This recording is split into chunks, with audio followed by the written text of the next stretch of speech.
Friends, मैं सानी पांडे स्वागत करती हूँ आपके अपने चैनल शालिनी बियॉन्ड स्टडी में। आज हम बात कर रहे होंगे 1.3 पे, जिसमें हम पढ़ेंगे डिफिनीशन, जो कैटेगरीज हैं बेंचमार्क विकलांगता के विषय में और क्या प्रोविजन है जो डिसेबल पर्सन है उन सब के लिए। इन सब चीज़ों पे जो है वो हम डिस्कस कर रहे होंगे। जो आज की लेक्चर में हम पढ़ने वाले हैं वो हम जो डिसेबल पर्सन हैं उनके लिए भारत में कौन-कौन से कानूनी प्रावधान किए गए थे उन सभी के विषय में एक-एक करके जान रहे होंगे। सबसे पहले हम देखते हैं कि सबसे पहला अधिनियम आता है या विकलांग बच्चों के लिए जो सबसे पहला हम कह सकते हैं कदम उठाया जाता है वो 1912 में आता है, भारतीय पागल अधिनियम, जिसे हम इंडियन लुनासी एक्ट कहते हैं।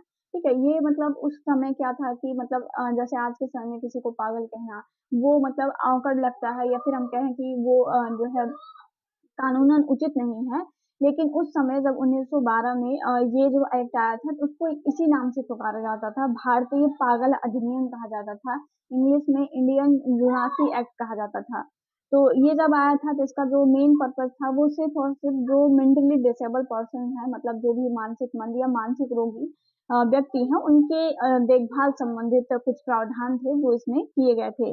देखिए, अब बहुत डिटेल में पढ़ने आपको अभी नहीं पढ़ना है, जो इम्पोर्टेंट है आपके लिए वो सारी चीज़ें इसमें इंक्लूड की गई हैं। आप बस इतना जानते रहिए कि इंडियन लुनासी एक्ट, जिसे हम भारतीय पागलखाना या पागलपन अधिनियम कहते हैं, वो कब आया था? तो 1912 में आया था।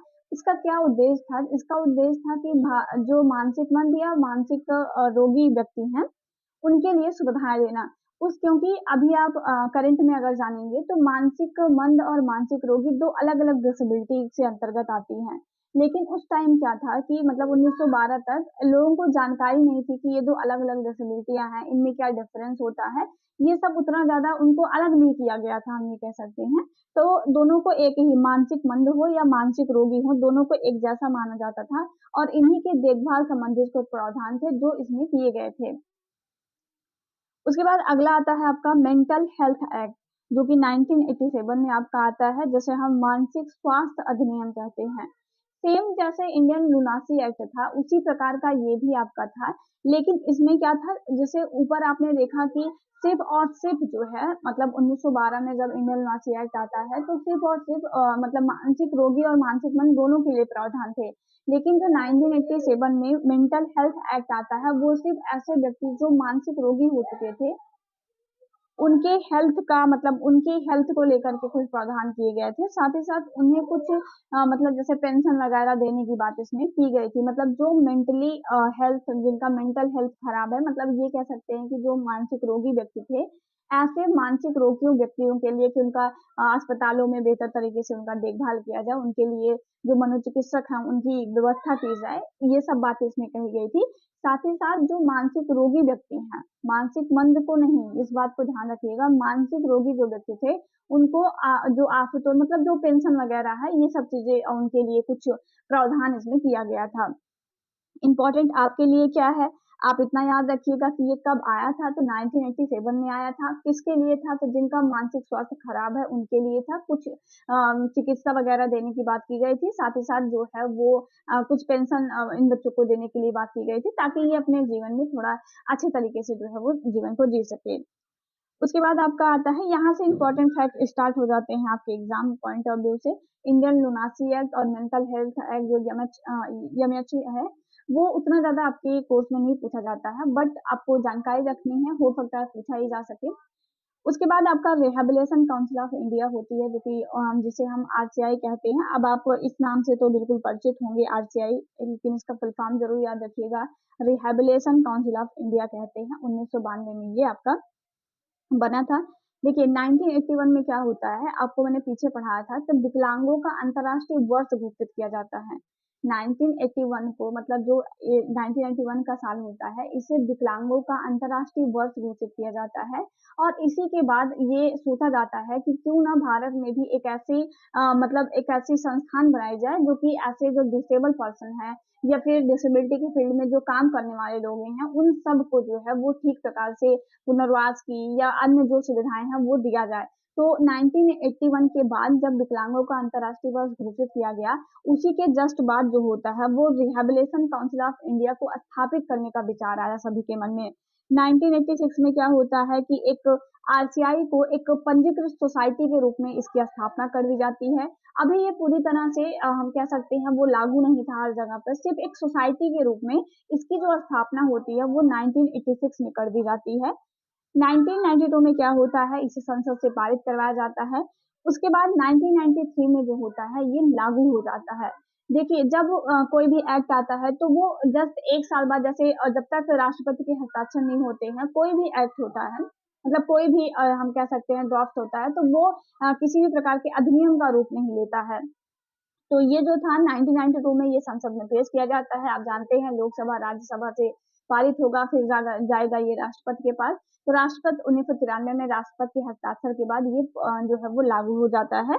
और सन 2000 में, क्योंकि इसको देखिए 1993 में ये लागू हो जाता है, लेकिन चीजें समय के साथ थोड़ा बहुत फेरबदल करना पड़ता है, तो इसमें एक बार संशोधन किया गया है सन 2000 में। तो ये चीजें आप ध्यान रखेंगे। तो भारतीय पुनर्वास जो परिषद है ये नीतियों व कार्यक्रमों को विनियमित करने का काम करती है। मतलब जैसे ये पूरी तरह से इतना ध्यान रखिएगा कि ये पूरी तरह से दिव्यांग बच्चों के लिए ही बनाई गई मतलब दिव्यांग बच्चों के क्षेत्र में काम करने वाली एक संस्था थी। ठीक है, ये चीजें आप ध्यान रखेंगे।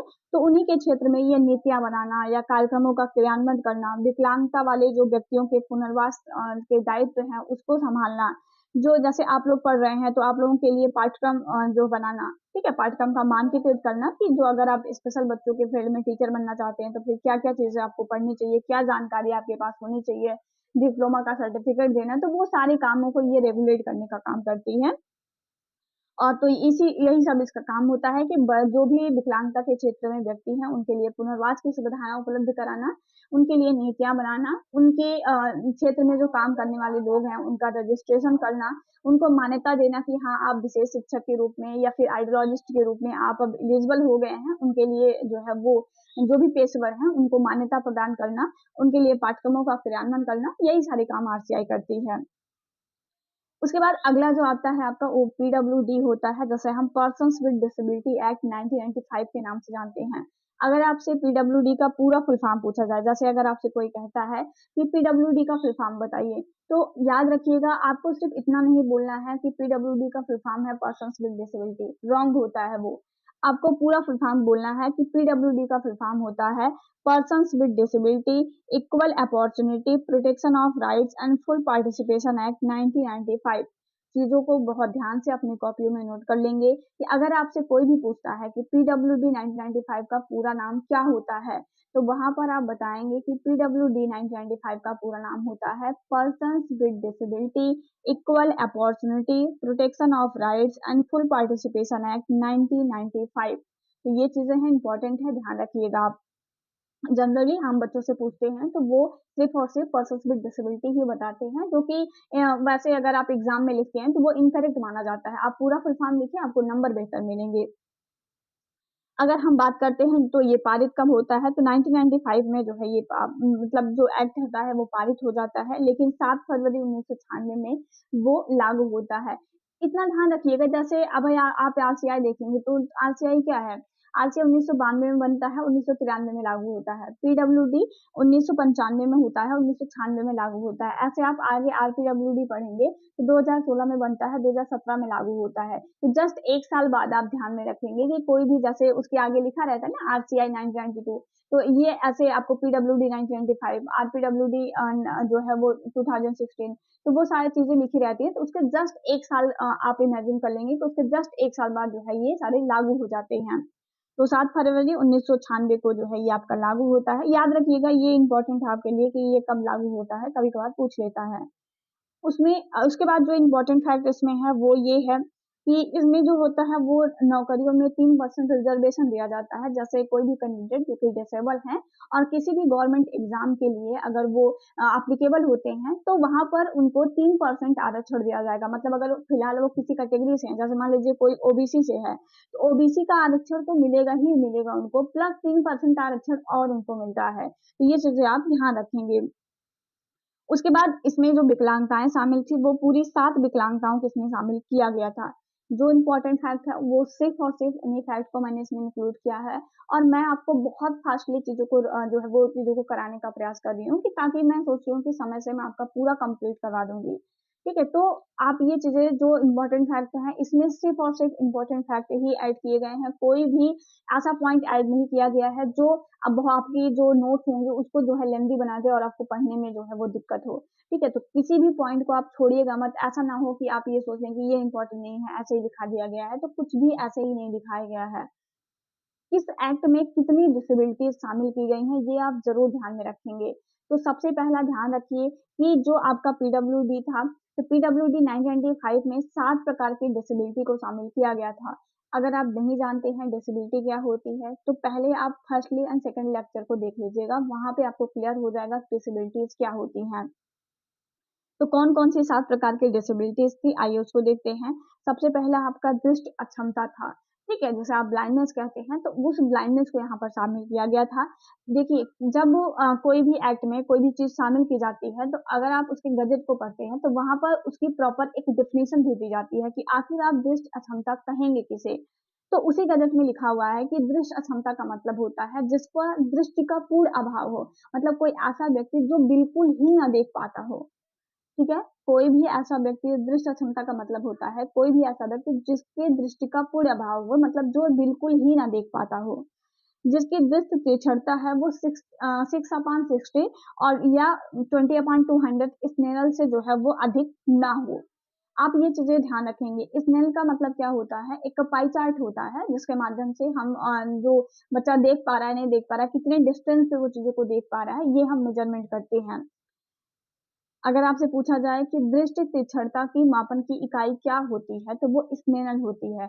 आप लोगों ने अगर कभी आइज़ टेस्ट करवाया होगा, मतलब अगर नहीं करवाया होगा तो आप किसी अपने पेरेंट्स में किसी ने करवाया होगा, तो आप उनसे पूछिएगा, जब आइज़ टेस्ट करवाने जाते हैं, तो वहाँ पर क्या होता है, एक चार्ट होता है, उस चार्ट पर कुछ लिखा होता है या कुछ डॉट्स बने होते हैं, ठीक है? या डॉट्स के माध्यम से कुछ ऐसी आकृतियों को जो है से बना दिया जाता है और अलग-अलग डिस्टेंस पे जो है वो चीज़ों को उनको देखने के लिए कहा जाता है कि आप देख के बताइए कि ये क्या लिखा है, पर्टिकुलर ये वर्ड जो है वो क्या है। तो वो देख कर के बताते हैं, तो यही लिखा है कि अगर कोई व्यक्ति जैसे कोई नॉर्मल व्यक्ति है, अगर वो किसी चीज़ को 200 जो अगर हम कहते हैं कि 200 की जो डिस्टेंस से देख रहा है, तो कोई व्यक्ति ऐसा होगा कि जो 20 सेंटीमीटर पर भी उन चीज़ों को नहीं देख पाएगा। ठीक है? अगर कोई ऐसा व्यक्ति है जो नॉर्मल है, ये जो नीचे दिया गया है जैसे 20/200 लिखा है ना, इसका मतलब है ये नॉर्मल नीचे जो लिखा है वो नॉर्मल पर्सन का है। चलिए मैं आपको समझा देती हूँ, ये 20/200 लिखा है, तो ये जो नीचे लिखा है ये नॉर्मल व्यक्ति का है। जैसे कोई ऐसा व्यक्ति है जो अगर नॉर्मल है, बिल्कुल उसमें किसी प्रकार की कोई दिक्कत नहीं है, अगर वो किसी चीज़ को 20 सेंटीमीटर मतलब 200 सेंटीमीटर की दूरी पर भी देख पा रहा है, तो कोई ऐसा व्यक्ति होगा जो डिसेबल हो मतलब जो डिसेबिलिटी में आएगा, जिसकी दृष्टि तीक्ष्णता रहेगी, मतलब जो आइज़ में जिसको प्रॉब्लम रहेगी, वो उसी पार्टिकुलर चीज़ को बहुत नज़दीक मतलब 20 सेंटीमीटर से भी जो है वो चीज़ों को नहीं देख पाएगा। यही इसका मतलब होता है। ठीक, ऐसे 2 मेजरमेंट किया गया 60 और 6 का किया गया और जो है 200 और जो है 20 का किया गया। तो अदृश्य क्षेत्र की सीमा जो होगी वो 20 से जो है वो अधिक होगी मतलब 20 डिग्री या उससे अधिक अगर दृश्य क्षेत्र की सीमा रहती है, तो वो हम उसमें मेज़र करते हैं कि वो जो होगा आपका दृष्टि बाधित होगा। अगला अल्पदृष्टि दोष होता है मतलब अल्पदृष्टि बाधित होता है। अल्पदृष्टि मतलब अल्प का मतलब होता है कम, अल्पदृष्टि दोष का मतलब है जहाँ पर मतलब व्यक्ति को थोड़ा बहुत दिख रहा हो मतलब अगर आप बहुत बड़ा अक्षर दे देंगे लिखा हुआ पार्टिकुलर तो उसको पढ़ लेगा या किसी आप पार्टिकुलर किसी ऐसे उपकरण का इस्तेमाल कर देते हैं, जैसे आप चश्मा लगवा देते हैं, तो वो चश्मे की सहायता से पढ़ लिख सकता है। तो ऐसे व्यक्तियों को हम अल्पदृष्टि बाधित कहते हैं। उसके बाद अगर हम बात करते हैं, तो आपका श्रवण अक्षमता, ये बहुत इम्पोर्टेंट है और बहुत बार पूछा गया है कि पीडब्ल्यूडी एक्ट 1925 के अनुसार श्रवण अभी जो बाधिता है, उसकी परिभाषा दीजिए। तो हम कहते हैं कि कोई भी ऐसा व्यक्ति जो 60 डीबी या उससे अधिक की आवाज़ को सुनता है। डीबी मतलब डेसिबल जो होता है वो ध्वनि की तीव्रता को मापने की एक इकाई होती है कि कोई व्यक्ति कितनी तेज़ आवाज़ को सुन रहा है।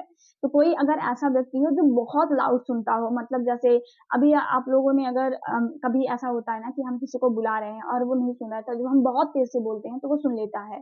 तो ऐसी स्थिति में जब हम आप बहुत तेज़ बोलते हैं और वो सुन लेता है, तो आप क्या कहते हैं कि कब से बुला रहे हैं, बहरे हैं क्या? मतलब जब आप बहुत तेज बोल रहे हैं, अगर कोई बहुत तेज आवाज से सुन रहा है, मतलब लगभग 60 डेसिबल की भी आवाज आप उसको दे रहे हैं, नॉर्मल व्यक्ति 25 डीबी पर सुन लेता है। जैसे कोई नॉर्मल पर्सन है तो वो 25 डीबी तक की आवाज को इजिली सुन पाता है। लेकिन अगर ऐसा कोई व्यक्ति है जो 60 डेसिबल या उससे अधिक पे सुनता है, तो ऐसे व्यक्तियों को हम क्या कहते हैं, श्रवण बाधित कहते हैं। यहाँ पर इम्पोर्टेंट जो लाइन है, जो आपको नोट करने लाइन है, वो ये है कि हम दो चीज लिखते हैं, एक डी भी लिखते हैं, एक डी और कैपिटल भी लिखते हैं।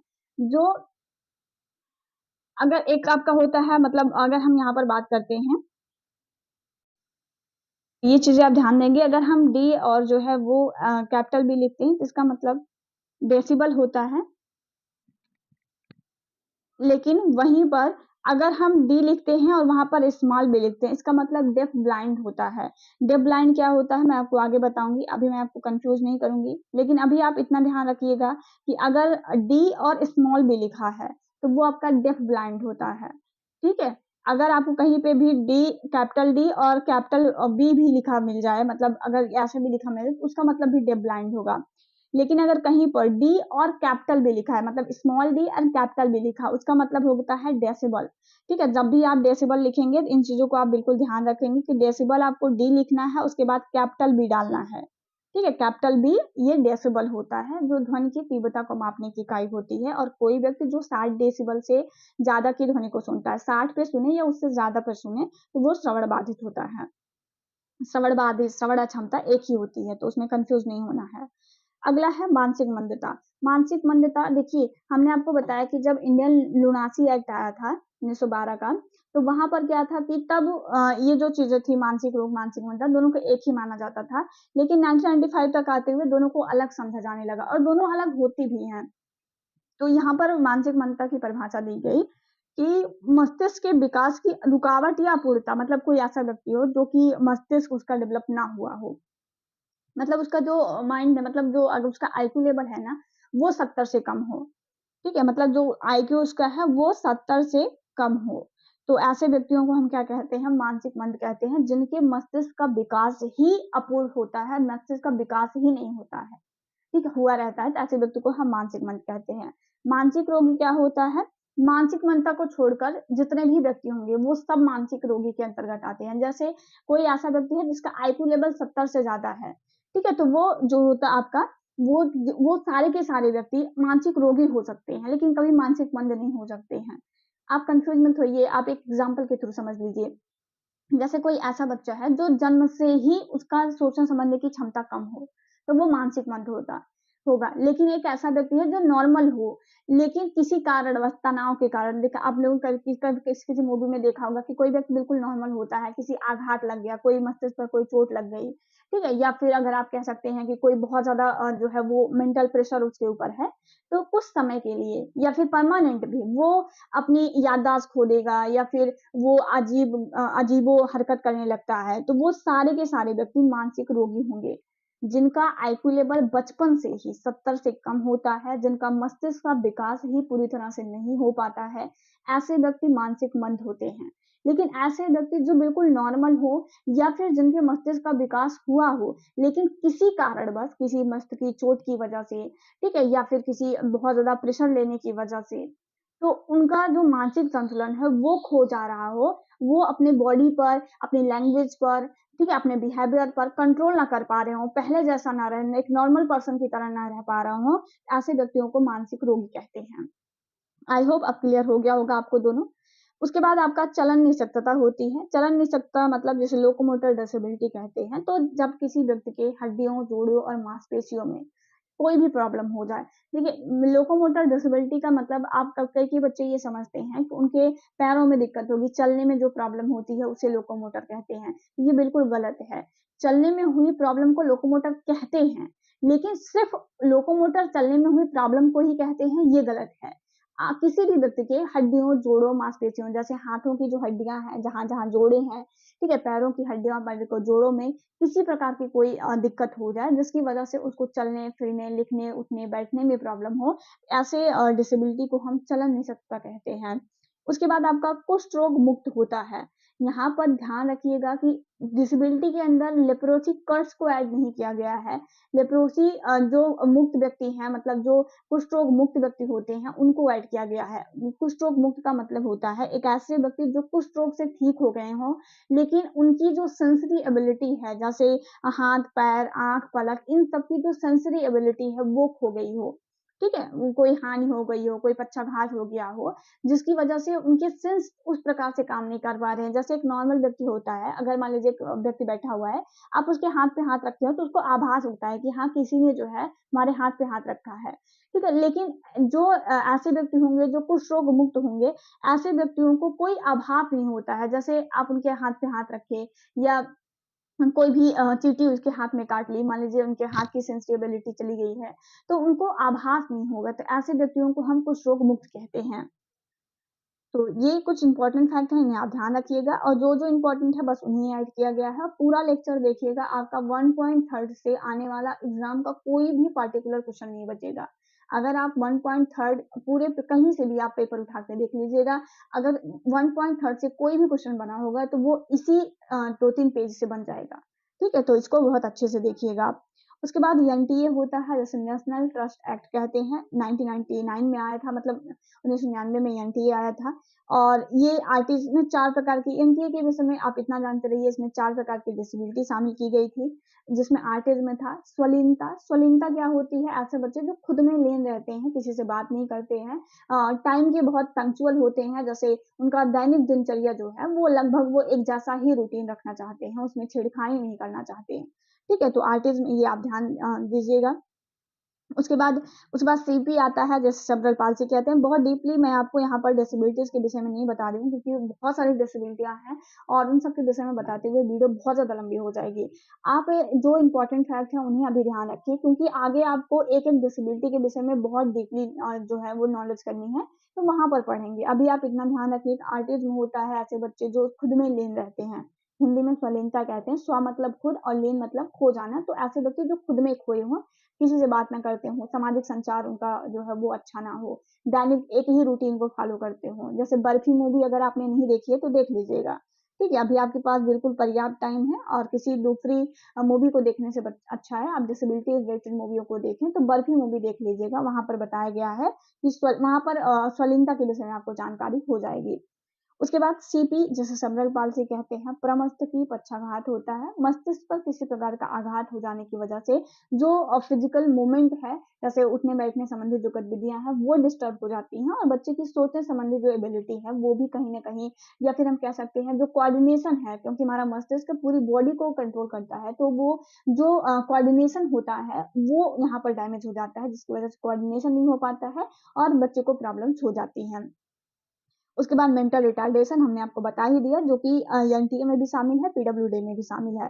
एमडी बहुविकलांगता क्या होती है? आप अभी मोटा-मोटा ध्यान रखिएगा कि बहुविकलांगता का मतलब है कि जहाँ पर 2 या 2 से अधिक डिसेबिलिटियों को एक साथ शामिल किया जाए, उसे हम बहुविकलांगता कहते हैं। जैसे कोई ऐसा व्यक्ति हो जो लोकोमोटर डिसेबल भी हो और आँख से देख भी ना पाता हो।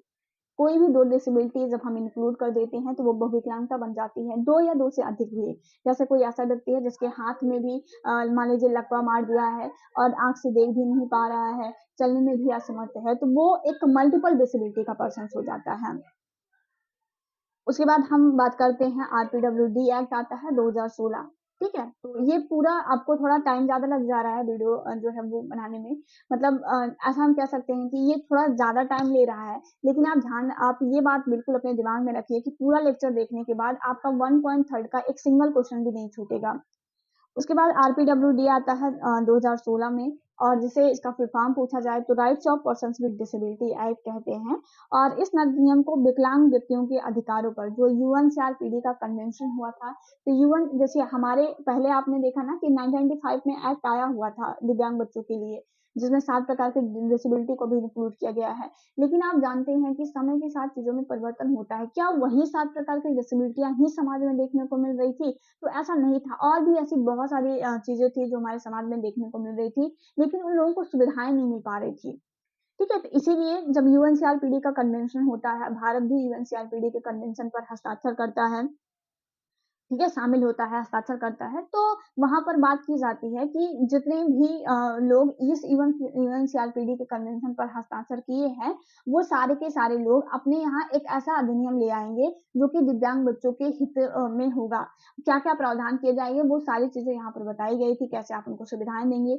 तो उसी यूएनसीआरपीडी के कन्वेंशन जो कि भारत भी उसमें शामिल हुआ था, तो उसी के दायित्व के निर्वहन के लिए पीडब्ल्यूडी को रिप्लेस किया गया, पीडब्ल्यूडी 1995 को रिप्लेस किया गया, मतलब उसी के स्थान पर उसको जो है रिप्लेस करके आरपीडब्ल्यूडी एक्ट 2016 लाया गया।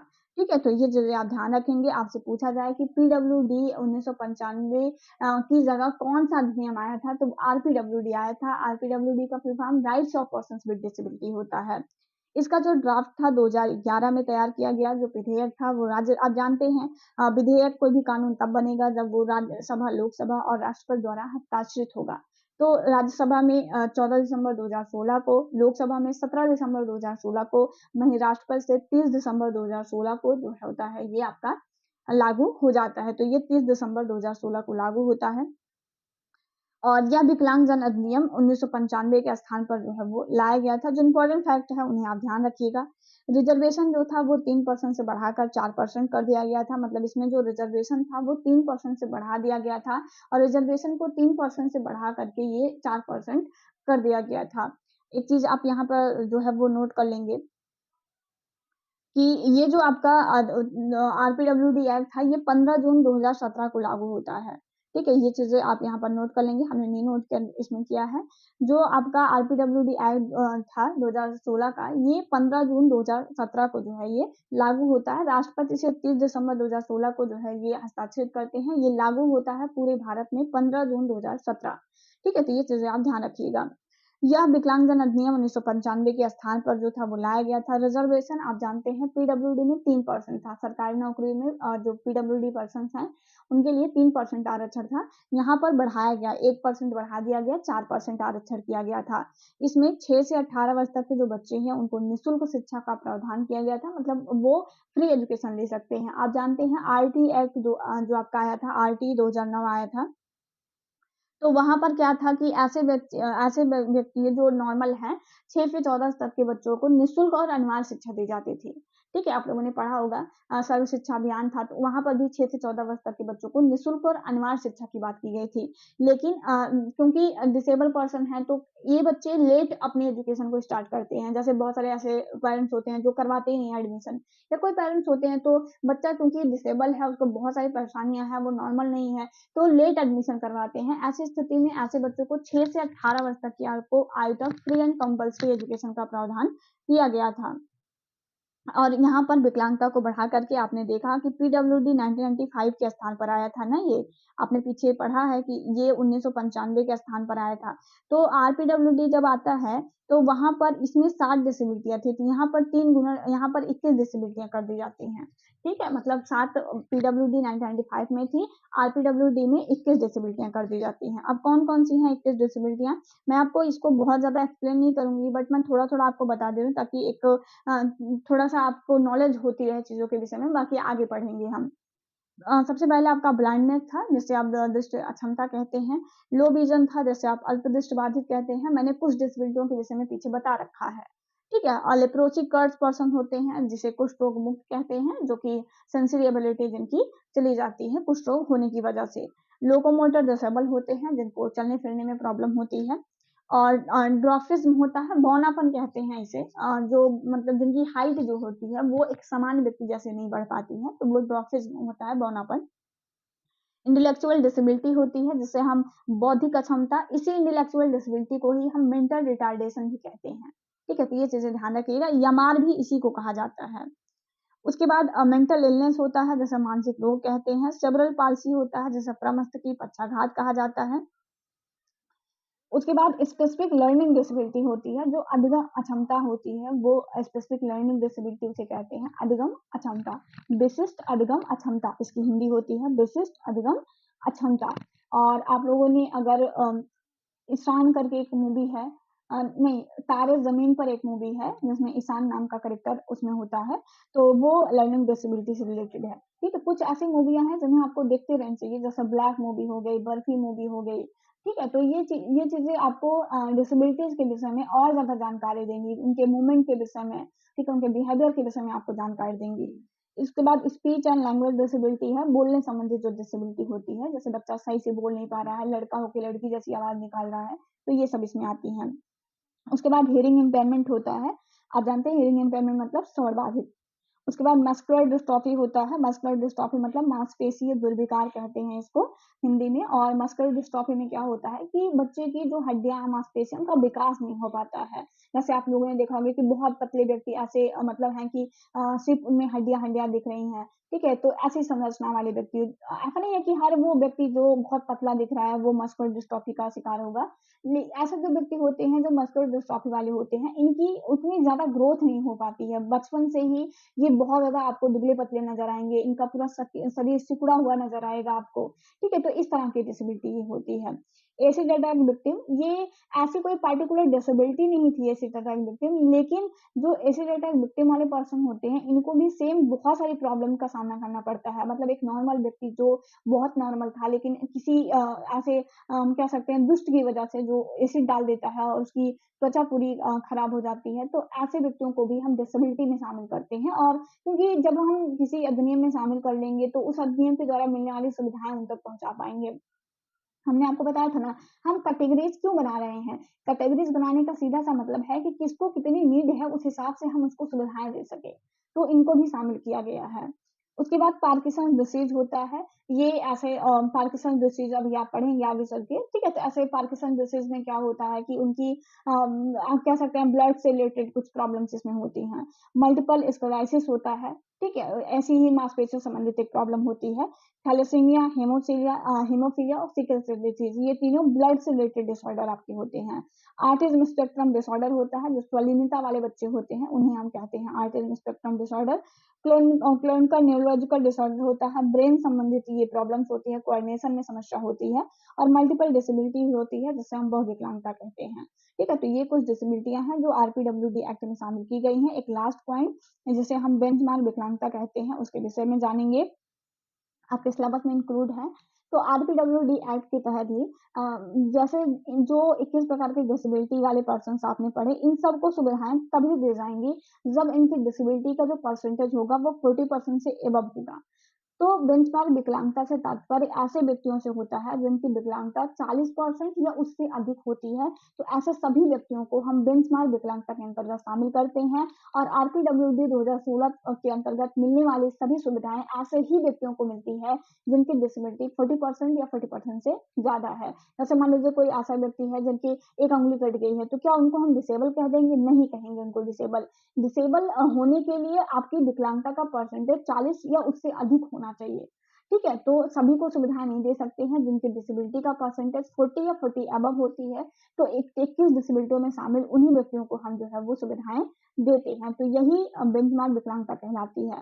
तो बेंचमार्क विकलांगता कोई विकलांगता नहीं है। जिन व्यक्तियों को सुविधाएँ दी जाती हैं, जिनकी डिसेबिलिटी का परसेंटेज 40% से अबव होता है, उन सभी को इंक्लूडेड वे में हम बेंचमार्क विकलांग वाले व्यक्ति कहते हैं कि हाँ, इनको सुविधाएँ देने की ज़रूरत है।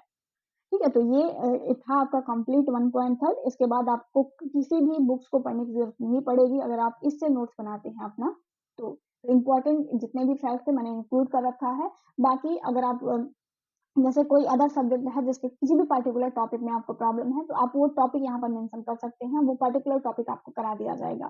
मिलेंगे नए वीडियो में, तब तक अपना ख़्याल रखें। और हाँ, अगर आप चैनल पर नए हैं तो सब्सक्राइब ज़रूर कर लीजिएगा, बेल आइकन को ज़रूर प्रेस करिएगा ताकि कोई भी लेटेस्ट आरसीआई से रिलेटेड न्यूज़ हो या फिर कोई भी सिलेबस से रिलेटेड इम्पोर्टेंट टॉपिक्स हो, वो सारे के सारे आपको यहाँ पर कराए जाएँगे। जय हिंद, वंदे मातरम।